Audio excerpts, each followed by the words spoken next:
Welcome to our very first episode of Inclusive and Online with Kate and Dan. I'm Kate. And I'm Dan. On this monthly podcast, we'll be discussing topics relating to inclusivity, online learning, and educational tech tools. Each episode will cover a new topic where we'll highlight relevant research, conduct interviews with special guests, and introduce some tech tools to help you get started on your journey toward building a more inclusive learning experience. Keep in mind that all of our resources, as well as episode transcripts, will be linked in the show notes.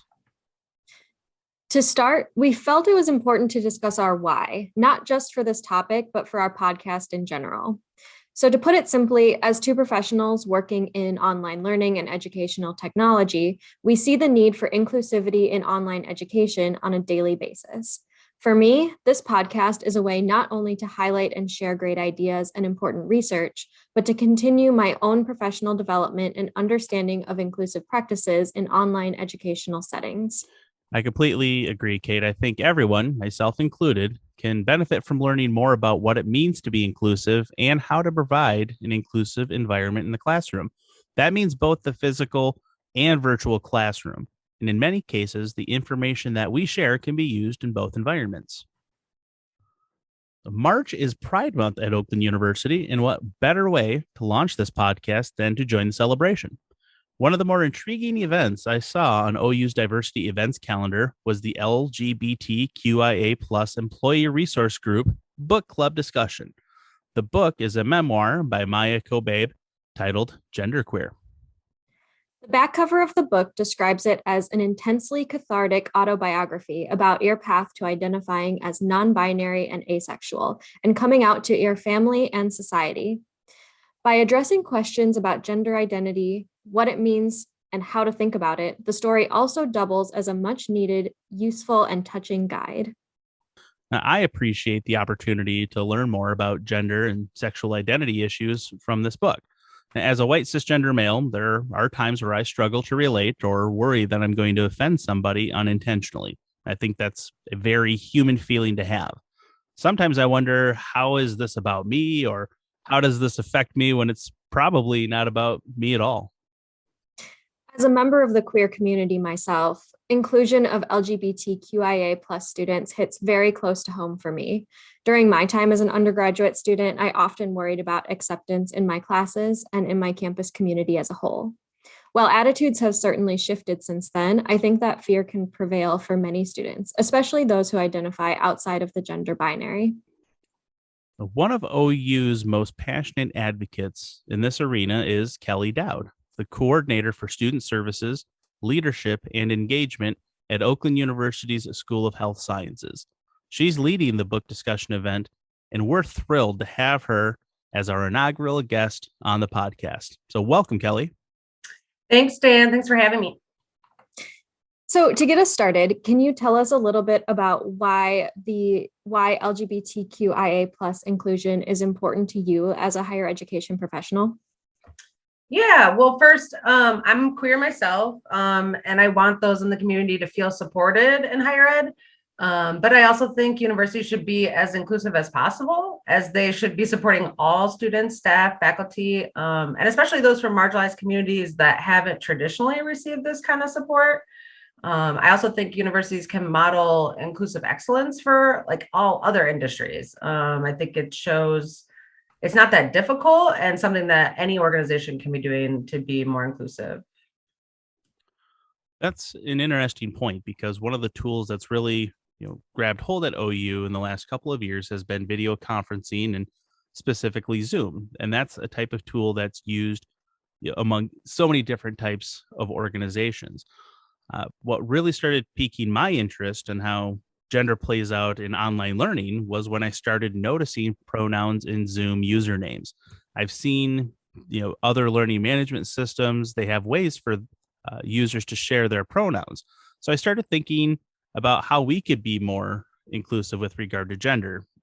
What changes, if any, have you noticed on how technology and gender intersect? I mean, I think it's like a really simple way to make people feel included, as far as like just having your pronouns on your Zoom screen, like on your name. and it's not just for like, we shouldn't be assuming a gender at all, really. So like it helps with like an international person's name that maybe you don't know how to pronounce it, and wouldn't know what a gender was attached to it because it's not a traditional quote unquote American sounding name. Or like when people don't have their camera on and they haven't put their picture up, like we don't know, we can't assume that we know their gender. Or like doctors as faculty, you might be Dr. So-and-so in our society, they might think you're male based on traditional roles and stereotypes. So I think it can be helpful for anyone. And then it makes you think about like all the forms we fill out, or like how you're described on your website, or how do we collect data on campus and organize activities, and like what kind of examples do we give in the classroom. I think it helps to make you think about how we're talking about gender a lot of the time, and that we can do it in a way that makes anyone feel included, no matter their gender or non-gender assignment. Yeah, I think that's a good point. And, I think for me, it's really easy to then, I'm like, okay, I'm aware that I should be including my pronouns and creating that inclusive environment. But then it's easy to kind of swing in the other direction and say, oh, well, this person isn't including their pronouns, so they must not be inclusive. But I think it's also important to be mindful of the fact that there are a lot of reasons why someone might not be comfortable at that point sharing their pronouns. And keeping that in mind moving forward as well, in that, those of us who are comfortable doing so absolutely can and should, in order to kind of create that inclusive environment, but at the same time, acknowledging the other side of things. And, there might be students or colleagues who are not at a place in their gender identity understanding where they're comfortable sharing their pronouns. Yeah, I think that's a really good point. I think we should, as I guess the professionals, or like you're the one facilitating the event or something like that, modeling pronoun use so that folks can use it, but they don't have to use it. Like it's not required, but that you've shown that you're being inclusive in that space, so that folks that are in the space that want you to know their pronouns can do that without it just being a like, tell it to me right now and out yourself to the whole class potentially. Yeah. Yeah, absolutely. And I think that's the important thing, is providing that opportunity without making anybody feel like it's a requirement or that they have to do it, and avoid, putting someone in an uncomfortable position. Mm-hmm. It's an interesting point because I've heard different types of feedback on pronouns, like, oh, well, that's kind of silly, we have to share that. I can clearly see that, you're a boy. It's like, well, like you said, we can't just assume. We can't assume in that. I look back to my days when I worked in financial aid and we had to verify, if somebody was born or assigned male or assigned female at birth for financial aid purposes. And it was really awkward for me to have to ask that documentation of somebody, because they may have been going through, something where it really wasn't my business to step into that particular arena. In this, you start to see a little bit more of it appearing in Zoom, appearing in different learning management systems. And I like that it's more about saying, hey, this is an inclusive place. We don't have to, have that kind of uncomfortable or awkward situation if you're familiar or unfamiliar with it. Now, in genderqueer, Maia uses pronouns that may seem unfamiliar to most. Care to speak a little bit about those pronouns? Yeah, ear, I think is what they are. I think I like how folks have just kind of taken on different pronouns. Honestly, like I think it really has expanded my mind as far as like what, how even just like language has been created and who's responsible for that and who gets to choose that. And so I think it's expanding our minds like in a lot of different ways, just thinking about, the individual and who we are and how we describe ourselves. I don't know. I like it. Mm-hmm. Yeah, I think it's interesting because when I was reading the graphic novel, Maia's kind of journey toward figuring out what pronouns worked best, I could definitely relate to that in terms of like trying on different labels and like coming out in the queer community. And sometimes it just comes down to like what feels right, even if it's something that's a little bit less common. I think it can be really validating to find that one identity that really feels right to you.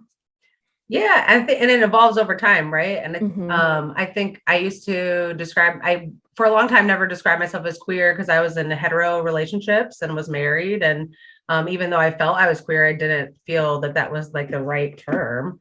And then I maybe started calling myself bisexual at one point, pansexual, because I am attracted to different genders.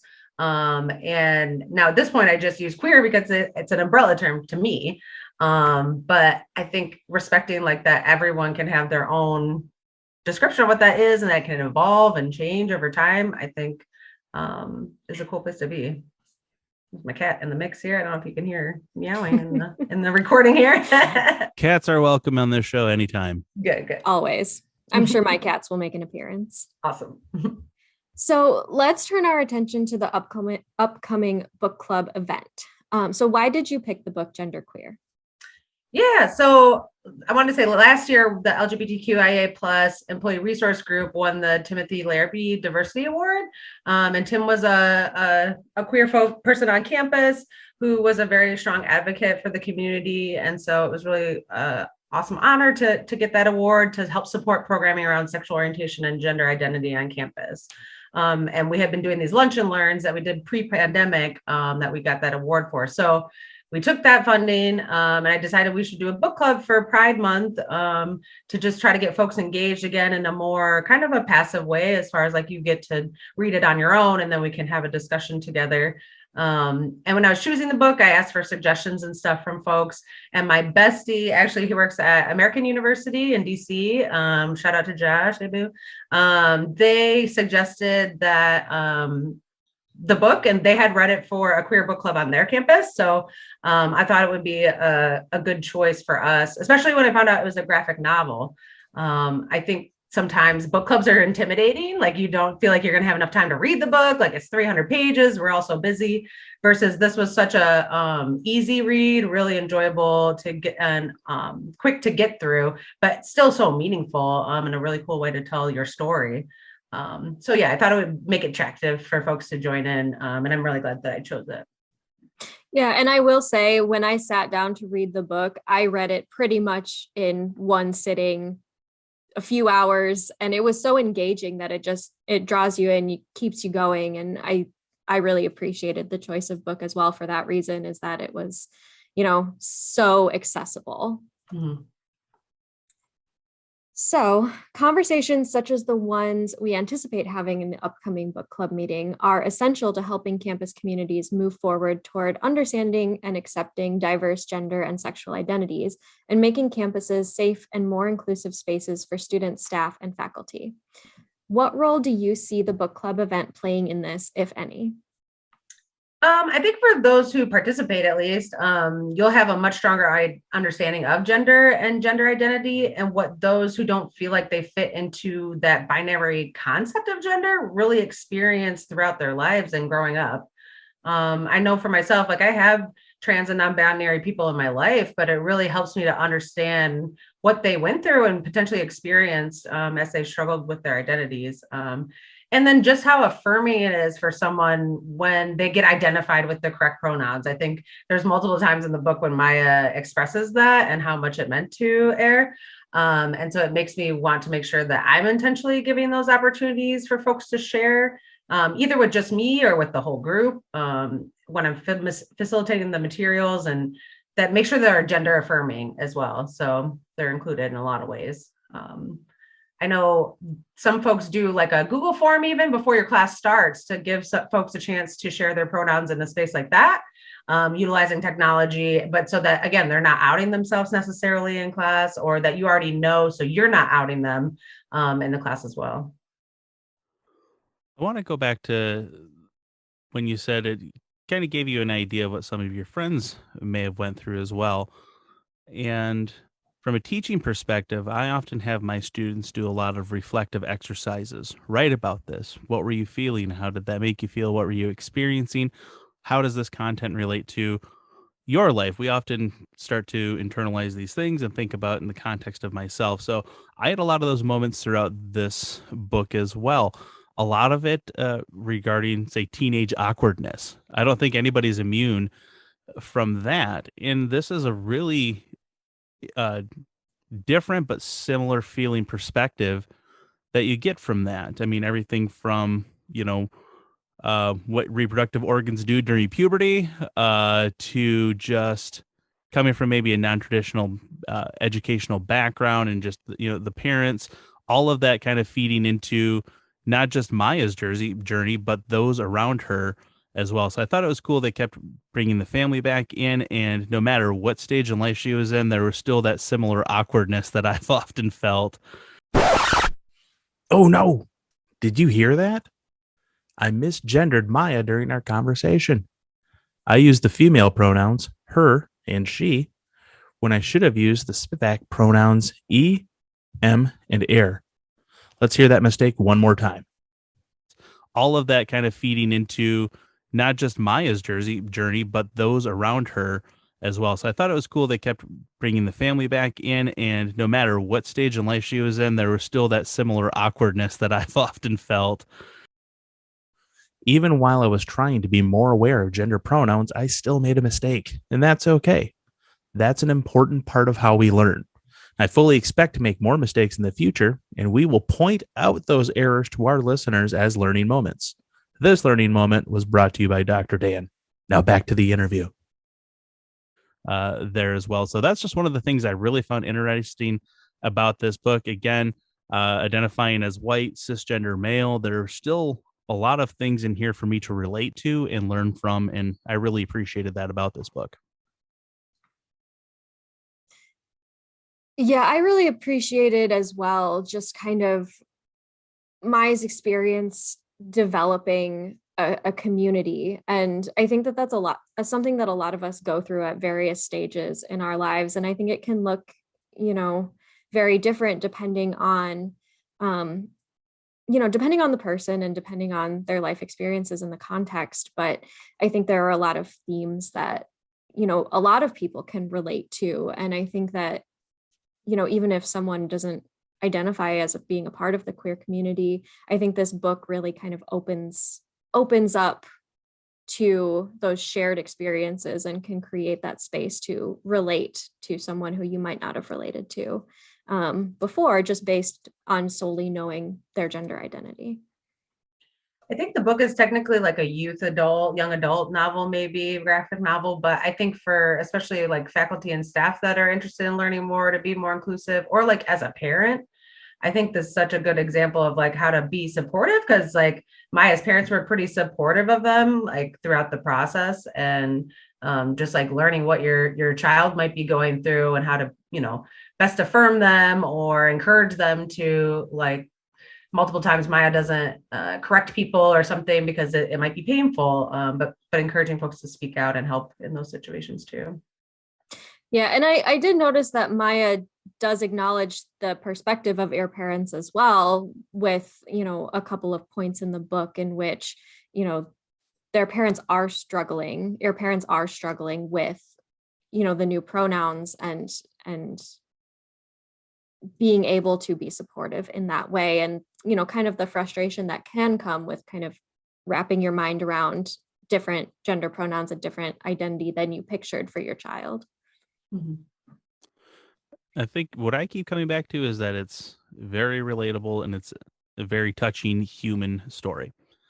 And that's, I think, the important part that I keep coming back to is that the same story plays out to many people. You may not even realize it as you're walking by them, or it plays out in different ways based on where you're coming from. It's a very human story. It's not just, well, this will benefit this group or that group. Anybody can stand to learn a little bit more just by reading this book. So this event, the book club, is being sponsored by and led by the LGBTQIA plus employee resource group. So tell us a little bit more about that group and how it contributes to the OU community. Sure. So the LGBTQIA plus employee resource group is a space on campus for queer and trans folks on campus to get together and get support from each other in the community, as well as finding our allies at OU. So allies, or I like to call them accomplices too, those folks that are by your side and willing to fight for you are also welcome at OU.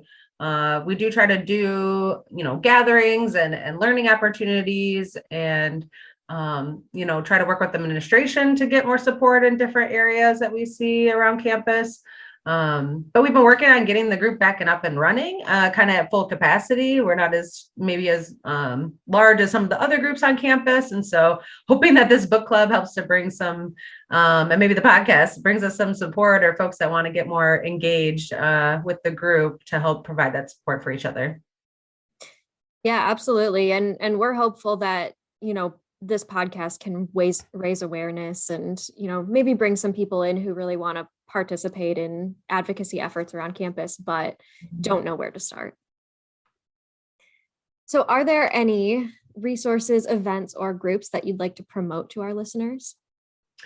Well, I'd say definitely check out all the Pride Month activities that are currently going on at OU this month. On the Gender and Sexuality Center website, there's a whole list, and all the Zoom links or the ones that are in person as well.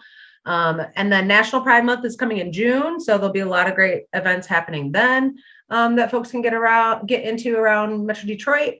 And I'd also just encourage people to read more queer and trans authors, or find movies and shows that have queer and trans characters, expose your kids to these kinds of stories. Anything that we can do to educate ourselves and our youth is just going to make it that much easier for kids like Maia to not feel alone in their journey and be able to be themselves and feel included. Well, thank you for all of those great suggestions. And thank you for being here on our podcast today, Kelli. We really appreciate you being here for our inaugural episode. And we're really looking forward to continuing the conversation at the book club event next week. Yeah, thank you so much for having me and for joining the book club. And I'm excited to talk about it too. And good luck with your podcast. Maybe I'll come back. I'm passionate about lots of inclusion topics. So I'll come back and see you, and we can chat more about all things DEI. Sounds great. Thanks, Kelli. Awesome. Thanks. So for our closing remarks, we'd like to thank Kelli for joining us today. If you liked this episode, don't forget to subscribe and rate our show on Apple Podcasts, Stitcher, or Spotify. We value your feedback, and your ratings and reviews will help others discover our show. You can also find us on Instagram at InclusiveOnlinePod. And if you'd like to get in touch with us with your ideas, feedback, or requests to collaborate, you can send us an email at inclusiveonlinepod@gmail.com. And don't forget to take a look at all of our resources for today's episode linked in the show notes. Please note that we are not endorsing or sponsoring any of the products and tools we discussed in our show today. We are simply sharing our experiences with these tools, and we do not receive any compensation for mentioning these products. We'll be back next month with our second episode. And until then, we hope you feel included.